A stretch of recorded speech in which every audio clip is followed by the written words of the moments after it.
আসসালামু আলাইকুম। আজকে আমরা শিখব বাক্যের মধ্যে কর্মের উপস্থিতির ভিত্তিতে ক্রিয়াপদ। বাক্যের মধ্যে কর্মের উপস্থিতিতে ক্রিয়াপদ মূলত তিন প্রকার: অকর্মক্রিয়া, সকর্মক্রিয়া, দ্বিকর্মক্রিয়া। অকর্মক্রিয়াটা কি? বাক্যের ক্রিয়ার যখন কোনো কর্ম থাকে না তখন সেটাকে আমরা অকর্মক্রিয়া বলি।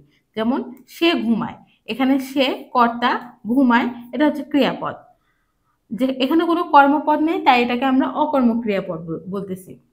তুমি খাও, তুমি এখানে কর্তা, খাও ক্রিয়াপদ, এখানেও কোনো কর্মপদ নেই তাই আমরা এটাকেও অকর্মক্রিয়া বলতেছি। সকর্মক্রিয়া কি? বাক্যের ক্রিয়ার যখন কোনো কর্ম থাকে তখন সেটাকে আমরা বলতেছি সকর্মক্রিয়া।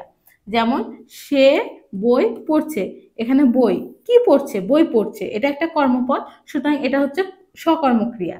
রিনা ছবি আঁকে, কি আঁকে? ছবি আঁকে, তাই এটাও হবে সকর্মক্রিয়া পদ। আচ্ছা, দ্বিকর্মক্রিয়াটা কি? বাক্যে ক্রিয়া যখন দুটি কর্ম থাকে তখন সেটাকে আমরা বলতেছি দ্বিকর্মক্রিয়া। যেমন দেখি, শিক্ষক ছাত্রকে বই দিলেন, কাকে দিলেন? কি দিলেন? এখানে দুইটা কর্মপদ পাচ্ছি, সুতরাং এটাও হবে দ্বিকর্মক্রিয়া।